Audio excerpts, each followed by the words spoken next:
Comment fonctionne une récurrence? Comment la rédiger selon les critères attendus par les jurys de concours en prépa HEC? C'est ce qu'on va voir ensemble avec 5 exemples. Un avec une récurrence simple avec une égalité, l'autre avec une récurrence avec une inégalité, 2 exemples avec les sigmas, et le fameux cas où, au lieu de supposer Pn vrai, on suppose Pn moins 1 vrai. Et donc on démarre avec d'abord la récurrence avec l'égalité. Donc ici on a une suite UN définie par U0 égale 2, quel que soit n appartenant à grand N, UN plus 1 égale 5 UN plus 4, et on veut montrer la forme explicite de UN, c'est-à-dire qui ne dépend pas du terme précédent, qui vaut ça. Ici on pense à la récurrence, pourquoi? Parce que là on a une formule d'hérédité.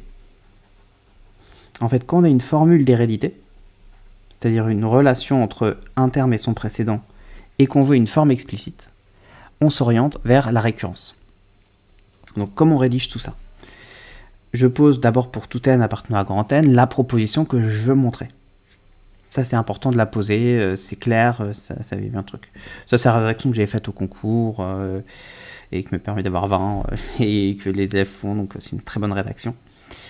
Et donc par contre on n'a pas besoin de montrer, de dire montrons par récurrence que nanana, ça c'est tous les trucs montrons que, tu perds beaucoup de temps et en fait tu peux même énerver le correcteur parce que lui aussi perd du temps à lire ça.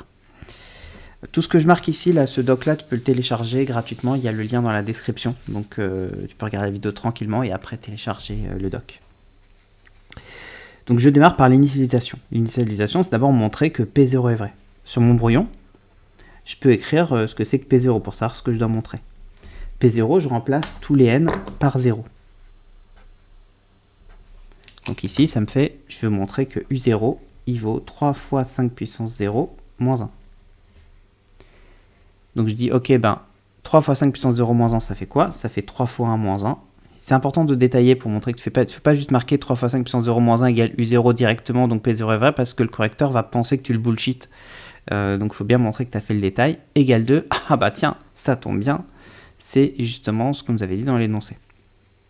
Donc ça fait bien U0. Donc j'ai bien mon égalité. Donc j'ai P0 qui est vrai. Ensuite on arrive à l'hérédité. Pas besoin de marquer initialisation hérédité. Tu peux marquer juste I et 2I, ça marche très bien. Je mets soit n appartenant à grand N, je peux rajouter fixé. Alors moi j'aime bien aller à la ligne pour bien clarifier le truc parce que tu en as plein qui vont écrire supposons Pn vrai pour tout n et là ils vont perdre la moitié des points, voire tous les points de la récurrence. Donc en faisant ça au moins tu montres bien au correcteur que tu as bien fixé le n et que tu supposes Pn vrai juste pour ce n fixé et pas pour tous les entiers. Quand les récurrences, tu as une règle qui marche dans 99,99% des cas. Quand j'ai une égalité, je pars de n plus 1, j'arrive à n, et j'utilise l'hypothèse de récurrence. Quand j'ai une inégalité, en revanche, je pars de l'hypothèse de récurrence, donc ça veut dire que je suis à n, et j'arrive à n plus 1.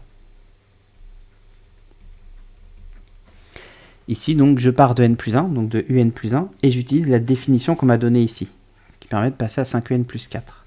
Et ça me fait 5un plus 4. Et là, je peux utiliser l'hypothèse de récurrence. Sur mon brouillon, ça peut être pas mal de savoir, en fait, qu'est-ce que je cherche? Moi, ce que je cherche à prouver, c'est Pn plus 1. Donc, c'est-à-dire que je remplace tous les n ici par n plus 1. Donc, il faut que je montre que un plus 1, il vaut 3 fois 5 puissance n plus 1, moins 1. En partant de un plus 1 égale 5un plus 4, là ici, je peux utiliser l'hypothèse de récurrence parce que moi, d'après le supposons Pn vrai, j'ai supposé en fait que pour ce n fixé, j'avais un qui valait 3 fois 5 puissance n moins 1. Donc j'applique l'hypothèse de récurrence. Je remplace le n, un par 3 fois 5 puissance n moins 1. Donc j'écris, après je développe, 3 fois 5 puissance n fois 5, moins 5 fois 1, donc moins 5, plus 4. Moins 5 plus 4, ça fait moins 1. Et là, ça me fait 3 fois 5 puissance n plus 1. Et 3 fois 5, un plus 1 qui vaut 3 fois 5 puissance n plus 1 moins 1, c'est exactement le Pn plus 1. Et alors là, on n'écrit pas, donc Pn plus 1 est vrai. Ça, c'est une erreur que font. C'est pas faux, mais c'est beaucoup pensent qu'en fait, on a montré que Pn plus 1 était vrai. En fait, ici, tu n'as pas montré que Pn plus 1 était vrai. Et je vais te donner un exemple. Je vais supposer un truc débile. Je vais supposer Supposons que 5, il est plus grand que 20. Donc je suppose un truc faux. Ensuite, je vais multiplier par 4 qui est strictement positif. 5 fois 4, ça fait 20, qui est plus grand que 80. Ensuite, j'ai multiplié par moins 2, qui est négatif. Donc je change le sens de l'inégalité. Moins 40 est plus petit que moins 160. Ensuite, je vais rajouter 40. Donc ça fait moins 40 plus 40, qui est plus petit que moins 160 plus 40. Ce qui va me faire 0 plus petit que moins 120. Et là, qu'est-ce que j'ai prouvé? Est-ce que j'ai prouvé que 0 était plus petit que moins 120? Non, parce qu'en plus, tu sais que c'est faux. En revanche, j'ai prouvé ça. J'ai prouvé que si 5 est plus grand que 20, alors 0 est plus petit que moins 120. Et ça, cette phrase, mathématiquement, elle est totalement juste. Pourquoi elle est juste mathématiquement? Parce que j'ai respecté toutes les règles mathématiques. J'ai multiplié par 4, c'était positif, j'ai pas changé le sens. J'ai multiplié par moins 2, qui était négatif, j'ai changé le sens. J'ai rajouté 40, je n'ai pas changé le sens, parce que quand on rajoute un nombre dans une inégalité, on ne change pas le sens. Donc, cette phrase, elle est vraie. En fait, j'ai juste prouvé une hérédité. J'ai pas prouvé le résultat final. Ici, tu n'as pas prouvé Pn plus 1. Tu as prouvé que si Pn était vrai, alors Pn plus 1 était vrai. Et c'est ça le principe de la récurrence. C'est 2 étapes. La première étape, on imagine que tu as ça, 0, 1, 2, etc. Là, tu as le n fixé. N plus 1, etc. Et nous, dans l'initialisation, donc dans le petit i, le P0 vrai, donc on a prouvé ça, que ça c'est vrai. Ensuite, dans l'hérédité, si Pn est vrai, alors Pn plus 1 est vrai. Nous, on prouve juste ça. On ne prouve pas qu'N plus 1 est vrai. On ne prouve pas qu'N est vrai. On prouve juste une hérédité. Et arrive la troisième étape, qui est la conclusion. C'est pour ça que cette étape, il ne faut pas l'omettre. Et je sais que dans beaucoup de rédactions, les profs l'omettent parce que quand on arrive à un certain niveau, la grecque, qu'on est diplômé de l'X, etc., on peut se permettre de faire des choses qu'un élève de prépa HEC ne peut pas se permettre. La conclusion, c'est les deux. J'ai ça et j'ai l'hérédité. Donc, cette validation ici, plus l'hérédité, oui, c'est comme si 0 est vrai, 1 est vrai d'après ce que j'ai marqué ici. Et justement, ici, j'ai 0 qui est vrai. Donc, ça me permet d'entamer le cycle ici. Si 1 est vrai, alors 2 est vrai. Mais ça tombe bien puisque 1 est vrai. Donc, 2 est vrai. Etc. Et c'est ça le principe de récurrence. Et c'est pour ça qu'il est très important de terminer par la phrase de conclusion. D'après I2I, on a montré par récurrence, soit que c'est ici que tu prononces le mot récurrence pour la première fois, soit dit en passant, que pour tout n appartenant à un grand N, Pn est vrai. Donc, et après, tu mets le résultat que tu encadres, parce que comme le dit le rapport de jury, il faut encadrer ces résultats. Donc ça, c'était le premier cas, la récurrence avec une égalité. Maintenant, on va faire la récurrence avec une égalité, c'est-à-dire celle où, dans l'hérédité, on va partir de l'hypothèse de récurrence. Donc, on y va. On veut montrer, on a un x quelconque qui est supérieur ou égal à moins 1, et on veut montrer par récurrence que pour tout k appartenant à grand N, 1 plus x puissance k est plus grand que 1 plus kx. Donc qu'est-ce que je fais? D'abord, je pose ma proposition, donc soit pour tout k appartenant à grand N, hk qui vaut lui. Ok. Donc je veux montrer d'abord qu'h0 est vrai, donc mon petit h0, je vais l'écrire pour voir ce que c'est. h0, c'est 1 plus x puissance 0, qui est plus grand que 1 plus 0 fois x. Oui, attention, surtout quand il y a plusieurs lettres, on ne s'embrouille pas, c'est le cas ici qu'on remplace. Les x ne sont pas remplacés. Je vais le faire en deux temps, j'ai d'abord à calculer lui, puis après j'ai calculé lui. 1 plus x puissance 0, ça fait 1. 1 plus 0 fois x, ça fait 1. Les deux sont égaux. Si c'est égaux, c'est supérieur ou égal. 5, il est supérieur ou égal à 5. Parce qu'il y a un ou. C'est pas supérieur et égal. Parce que sinon, ça ne marcherait pas. Rien n'est supérieur et égal. 1 plus x puissance 0 est supérieur ou égal à 1 plus 0 fois x. Donc, h0 est vrai. Ça, c'était mon initialisation. L'hérédité, qu'est-ce que je fais? Je fixe le k. Je veux ici que ça soit un h en proposition, que ça soit un k en lettres, ça ne change rien. C'est nous qui les fixons. Je suppose hk vrai, très bien. Et là, comme c'est une inégalité, je vais partir de l'hypothèse de récurrence. Donc je pars de lui. Ce que je montrerai à la fin, c'est hk plus 1. hk plus 1, c'est 1 plus x puissance k plus 1, qui est plus grand que 1 plus k plus 1 fois x. Alors attention, hein, c'est pas k plus 1x. C'est le k, tu la transformes en k plus 1. Et la relation ici, c'est comme si tu avais 1 plus k fois x. Donc si tu remplaces le k par k plus 1, c'est k plus 1 fois x. C'est un petit piège, attention, ça mérite un petit renard. Hop. 1 plus kx. Et donc moi, mon but, c'est de faire apparaître le rang k plus 1. Le rang k plus 1, c'est d'avoir 1 plus x puissance k plus 1, par exemple. C'est ce qu'il y a de plus clair. Je me dis, par rapport à lui, bah, je vais multiplier par 1 plus x, comme ça j'aurai 1 plus x puissance k plus 1. Et c'est là que le fait que x soit plus grand que moins 1 est intéressant. Parce que, comme j'ai x plus grand que moins 1, bah, x plus 1 il est positif. Donc quand je multiplie par x plus 1, t'as compris, je ne change pas le sens de l'inégalité. Et ça me fait ça. Maintenant, qu'est-ce que je peux faire? Voilà le truc ici. Moi, ce que j'aimerais, c'est arriver là. Je me dis, bah, on va développer, on va voir ce que ça donne. Donc je développe 1 plus kx plus x plus kx2. Ok. Ici, je vois que j'ai du x, lui et lui, donc je peux factoriser par x, ça me fait k fois x plus 1 fois x, donc k plus 1 fois x. Et là, c'est chouette parce que je me dis, tiens, ça, bah, c'est exactement ce que je veux trouver. J'ai juste ce kx carré qui m'embête. Je mets un hashtag parce que je me dis que je dois retourner sur lui, et je me dis, qu'est-ce que je sais sur kx2?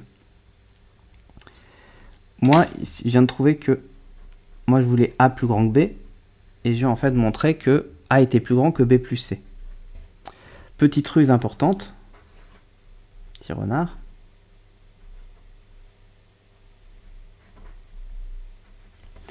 Quand je veux montrer que a est plus grand que b et que j'ai que a est plus grand que b plus c, ben si j'ai c qui est plus grand que 0, ben dans ce cas, b plus c, il va être plus grand que b plus 0, parce que je rajoute b. Donc, je vais avoir b plus c qui va être plus grand que b. Or, a est plus grand que b plus c est plus grand que b.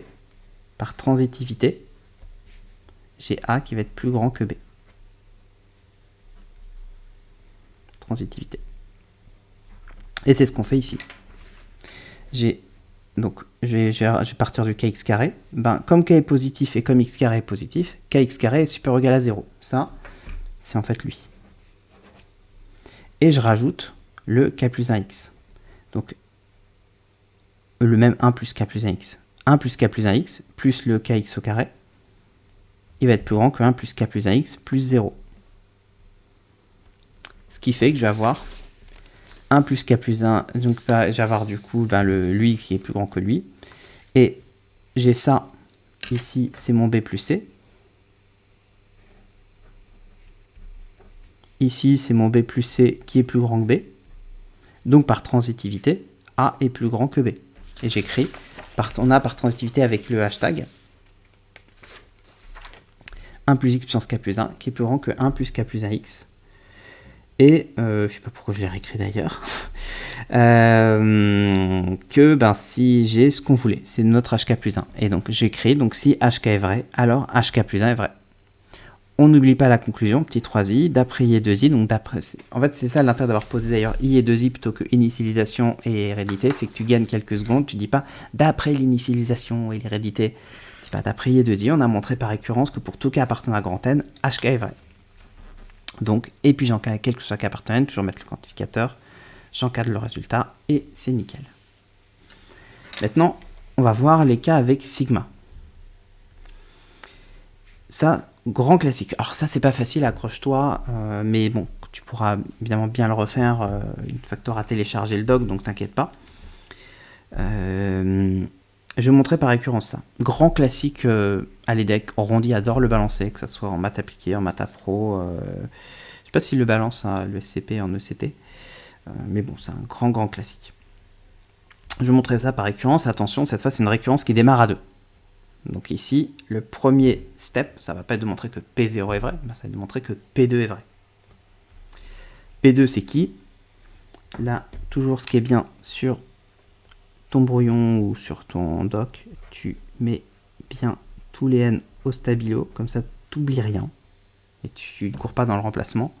Donc P2, c'est la somme pour k allant de 1 jusqu'à 2 moins 1, des k p k moins 1, qui vaut 2 moins 1, P2 moins 2 P2 moins 1 plus 1 sur 1 moins P au carré. Donc, donc je pose ça pour tout n supérieur égal à 2, ce truc-là, et j'ai d'abord montré que P2 est vrai. Donc je pars de lui d'abord, hop, et j'écris ce qu'il vaut. Donc cette somme-là, 2 moins 1, ça fait 1. Donc la somme ici, donc c'est-à-dire j'ai qu'un seul terme, puisque k va de 1 à 1, donc ici c'est quand k égale 1. Donc je remplace ici tous mes k par 1. Donc 1 fois p puissance 1 moins 1. Si tu as du mal sur les sigma, j'ai fait 5 vidéos sur les sigma, il y a tout un mini-cours aussi que tu peux regarder. Tu vas sur ma chaîne et il y a une playlist dessus. Donc j'ai 1 fois p puissance 1 moins 1. Donc 1 fois p puissance 0, ça fait 1. Ok, donc j'ai trouvé lui. Pour montrer que a égale b, la technique, c'est tu peux faire a égale nanana égale c, et ensuite tu pars de b égale nanana égale c. Ah ben du coup, se dire que a égale à b. Maintenant, je vais partir de lui avec 2, donc c'est-à-dire lui, et j'essaie de montrer que lui, ça vaut 1. Donc 2 moins 1 p au carré, plus 2 p puissance 2 moins 1 plus 1. Tu vois que sur la copie, tu détailles tout, hein. Tu ne mets pas directement le résultat, parce que sinon le correcteur, il va se dire que tu l'enfumes. Là aussi, les correcteurs sont très parano. Et puis surtout pour toi, parce que quand on veut aller trop vite, on fait des erreurs. D'ailleurs, c'est pour ça que quand on fait un calcul sur un brouillon, comme on a tendance à vouloir aller vite sur un brouillon, on fait des erreurs. Donc il faut toujours faire au propre. 2 moins 1, ça fait 1. P carré, moins 2, p puissance 2 moins 1, ça fait 1. Donc 2p plus 1. Ok. Et là, je reconnais p moins 1 au carré. Donc ça fait p moins 1 au carré sur le 1 moins p au carré. Alors tu vas me dire pourquoi ça fait 1 ici. Parce que p moins 1, c'est la même chose que moins facteur de 1 moins p. Puisque moins 1 plus p. Or, moins x au carré, c'est la même chose que x au carré. Puisque moins 1 au carré, ça fait 1. Donc on peut aussi le détailler en disant que ça fait moins x fois moins x. Ce qui fait donc moins par moins plus x carré. Donc ici, p moins 1 au carré, c'est comme si j'avais moins, entre parenthèses, 1 moins p, le tout au carré sur 1 moins p au carré.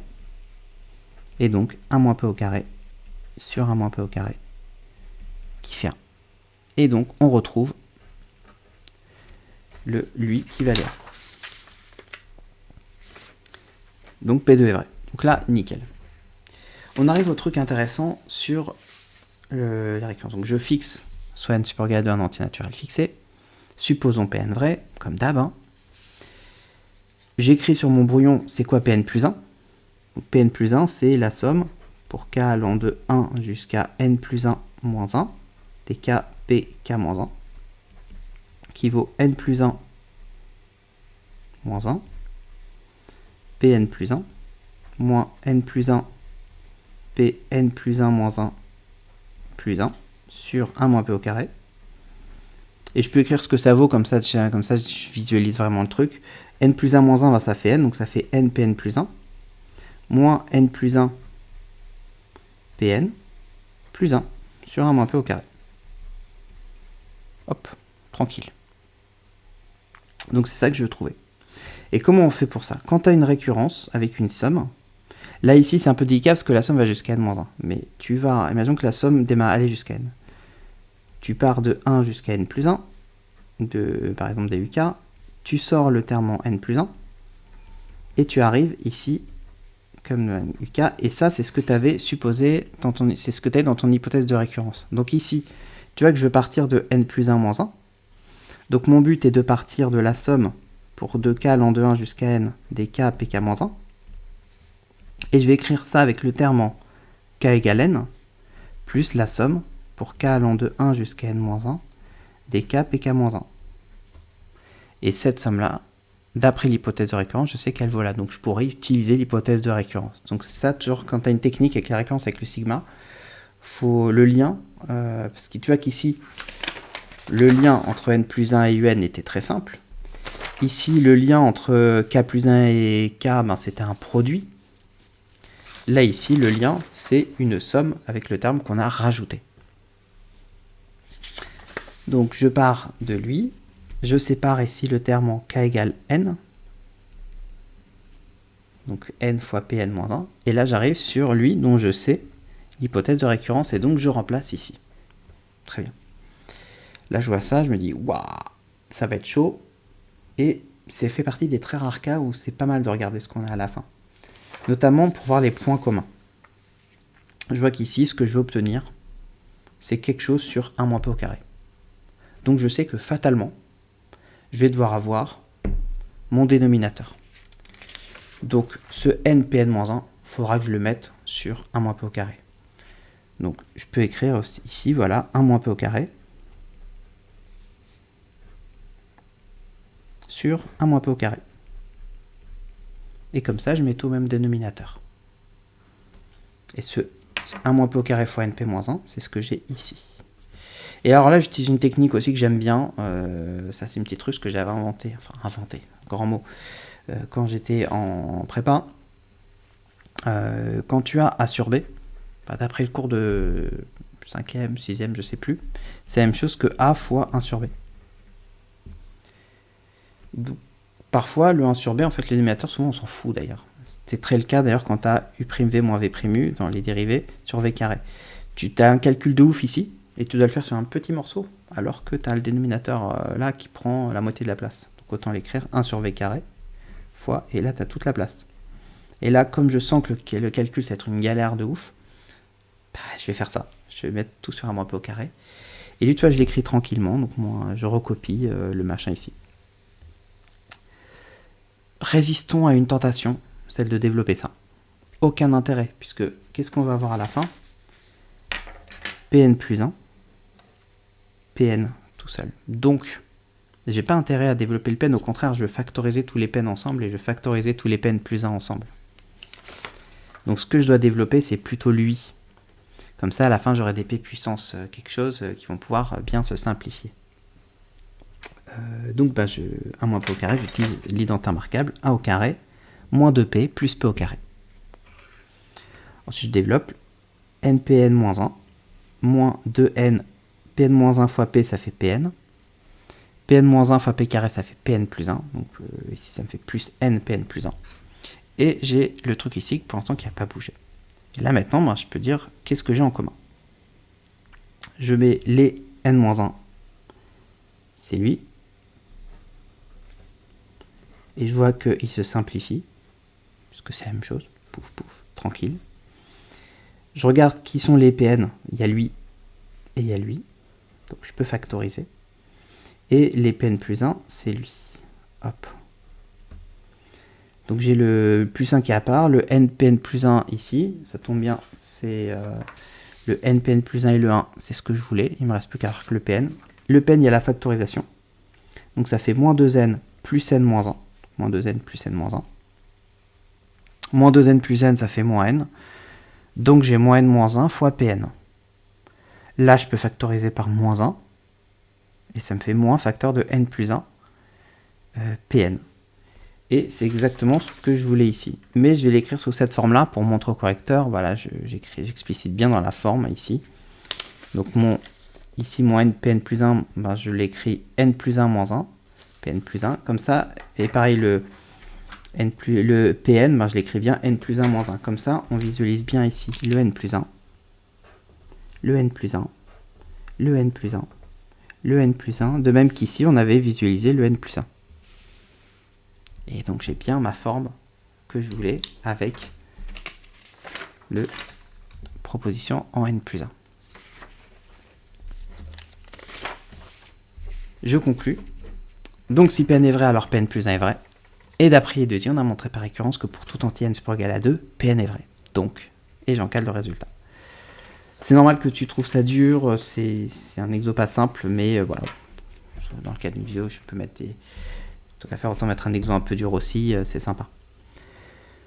Plus simple, celui-là avec une inégalité, donc deuxième cas avec les sigma avec inégalité, tu vois, ça va être la même chose où il y aura le sigma qui va être séparé avec le terme en plus.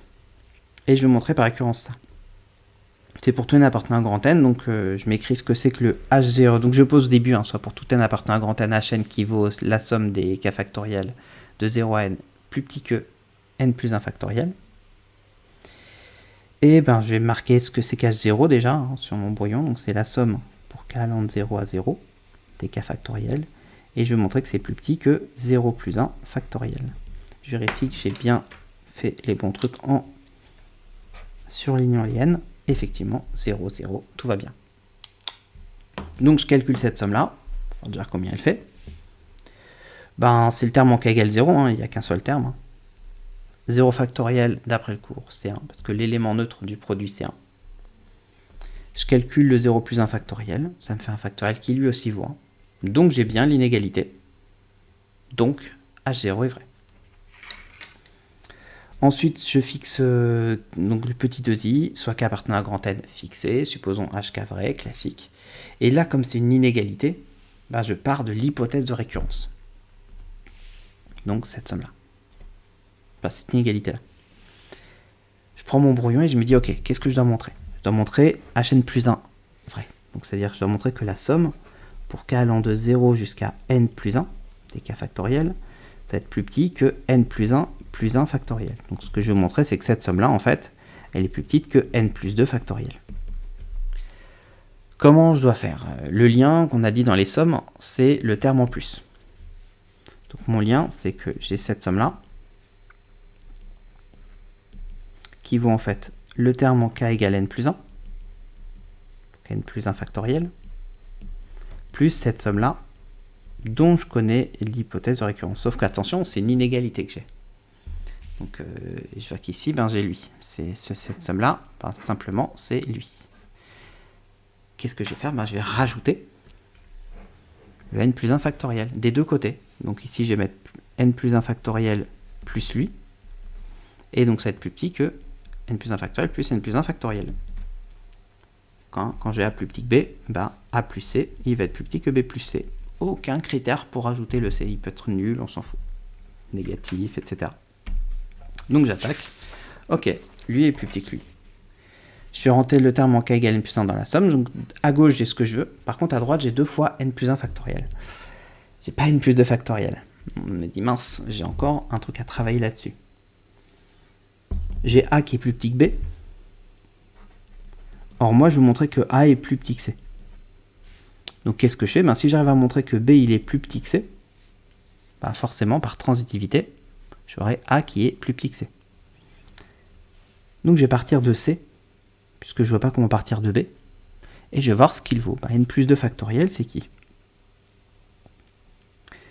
Alors, pourquoi j'ai l'idée de faire n plus 2 fois n plus 1 factoriel? Déjà parce que c'est un factoriel, donc on sait, hein, quand par exemple j'ai 5 factoriel, hein, c'est 5 fois 4 factoriel. Toujours penser, sortir un terme du factoriel, ça peut être toujours bien.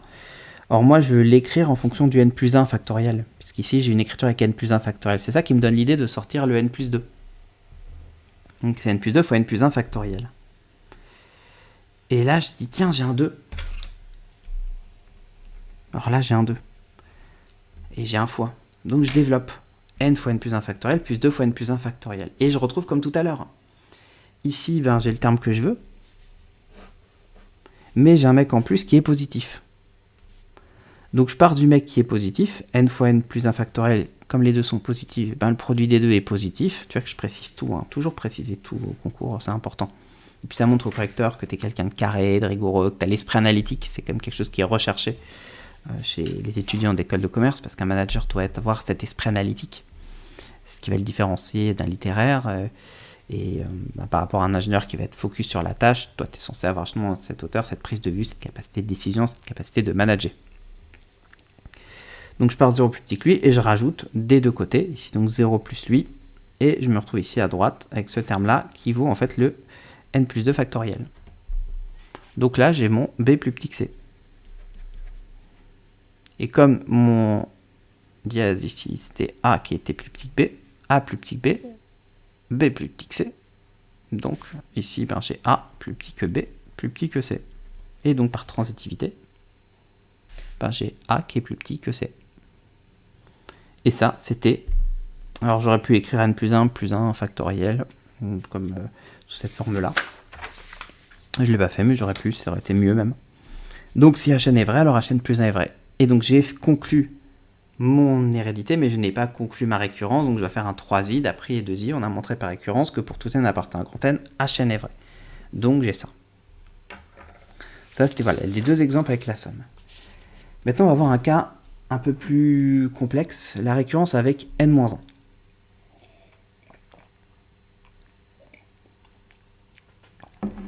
c'est quoi? En fait, je définis la suite UN par ça.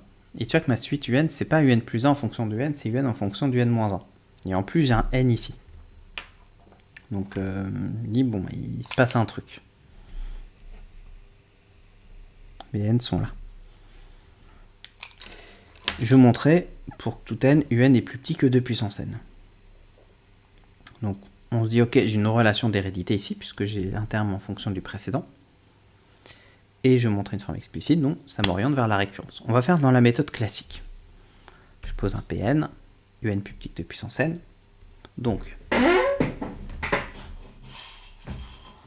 je prends ici, je mets les N ici, hop, pour savoir ce que je veux trouver. P0, c'est qui? P0, c'est U0 qui est plus petit que 2 puissance 0. Donc 2 puissance 0, c'est qui? Ben c'est 1. U0 ici, c'est 4 cinquièmes. Donc j'ai bien 4 cinquièmes qui est plus petit que 1, donc U0 qui est plus petit que 2 puissance 0, donc P0 est vrai. Reste dans le classique, je veux supposer que Pn est vrai.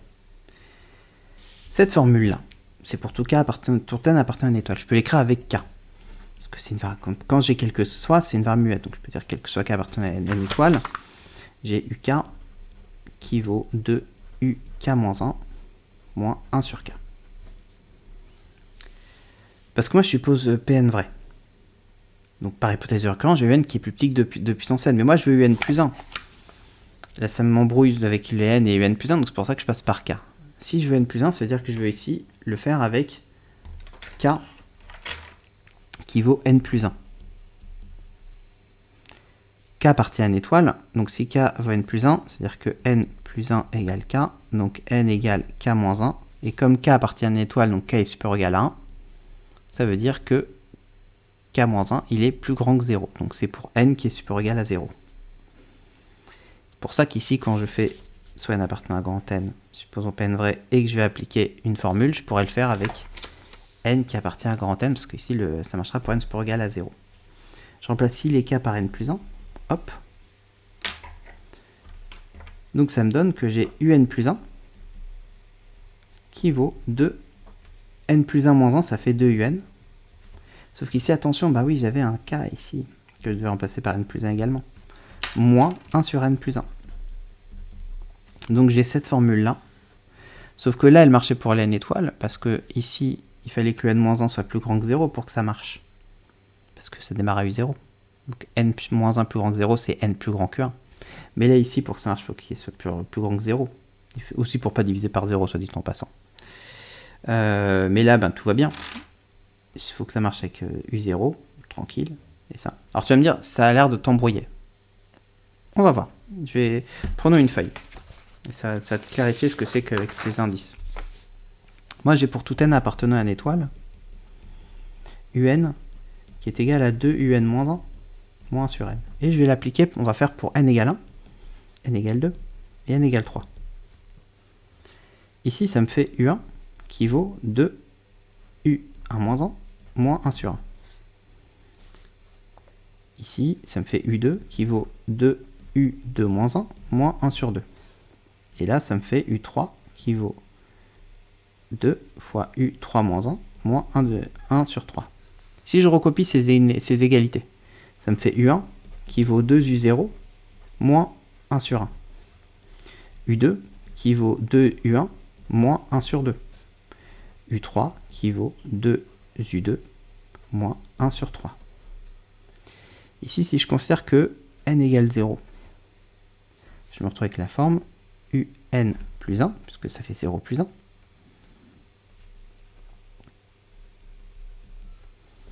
qui vaut 2 UN moins 1 sur N plus 1, puisque c'est 0 plus 1. Ici, si je considère que ça me fait 1 plus 1, le 2, et que le 1 demi ici, c'est 1 plus 1. Et pareil que le 3, bah, en fait, c'est 2 plus 1. Et ici, que ce 3, c'est 2 plus 1. Bah, pareil, j'ai la forme avec N égale 1, UN plus 1, qui vaut 2 UN moins 1 sur N plus 1. Et idem ici, UN plus 1, qui vaut 2 UN moins 1 sur N plus 1. C'est pour ça que quand j'ai quel que soit N appartenant à grand N étoile, UN qui est égal à 2 UN moins 1 moins 1 sur N, c'est la même chose que d'écrire quel que soit n appartenant à grand N, un plus 1 qui vaut 2un moins 1 sur n plus 1. Assez délicat, n'hésite pas à bien le reprendre, à bien le refaire. Regardez la vidéo plusieurs fois pour bien le comprendre. Moi j'avais du mal, ce truc-là, pour être honnête, ça me parlait pas beaucoup et c'est vraiment en le faisant plusieurs fois que j'ai bien compris le truc. Donc je suis obligé de passer par cette étape. Comme là maintenant j'ai ma relation entre un plus 1 et un. Donc c'est cool. Comme j'ai un qui est plus petit que 2 puissance n, je sais que pour avoir un plus 1, il faut que je multiplie d'abord par 2 et qu'après j'enlève 1 sur n plus 1.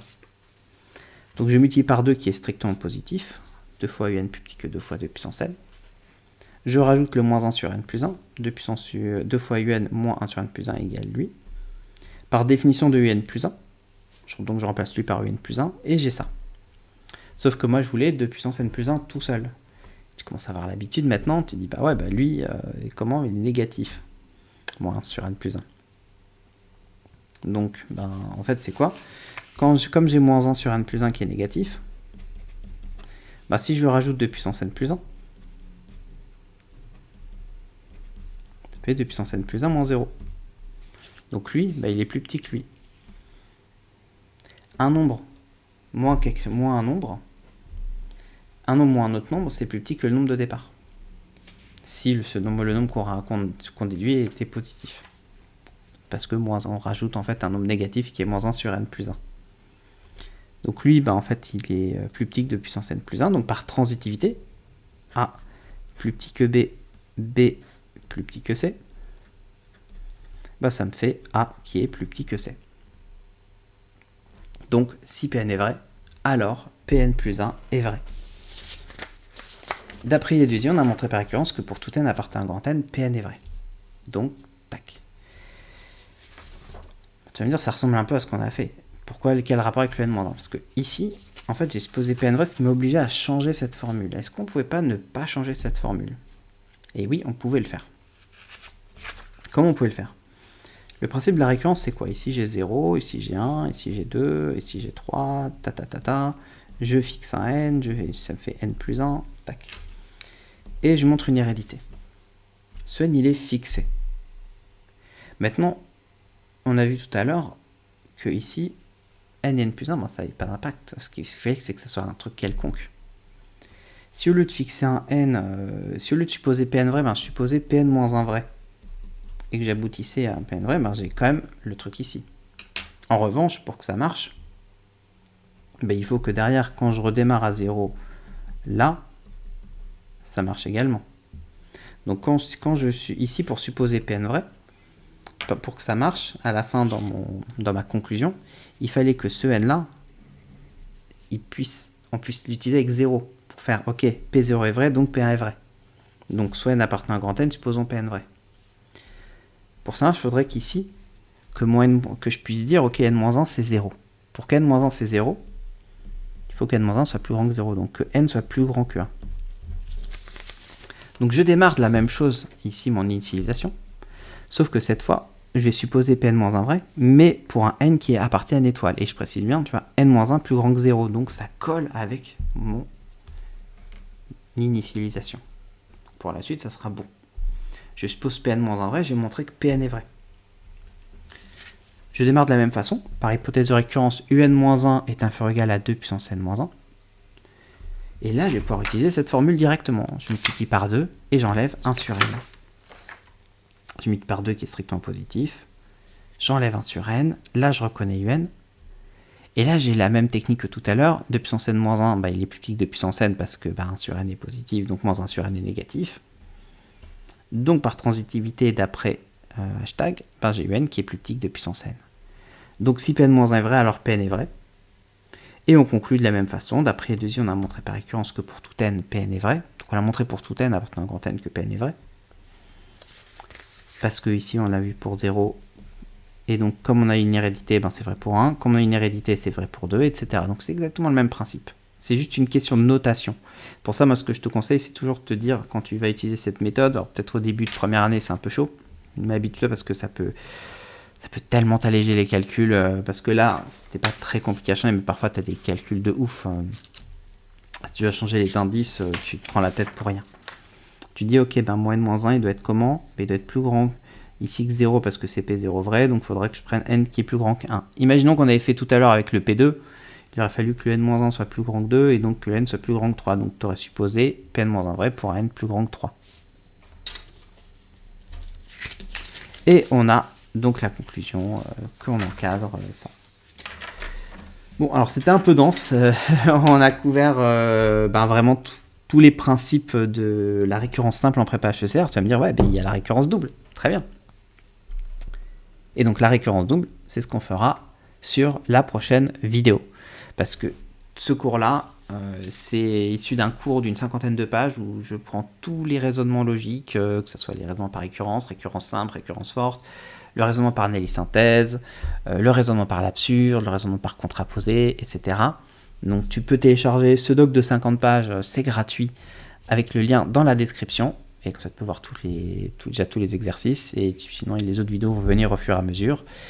Et n'hésite pas à mettre un commentaire, c'est tout le temps sympa, voire à partager avec tes amis, parce que c'est comme ça que je fais progresser la chaîne, je fais le petit discours du youtubeur classique, voilà. Écoute, travaille bien, et à bientôt pour la prochaine vidéo. Ciao!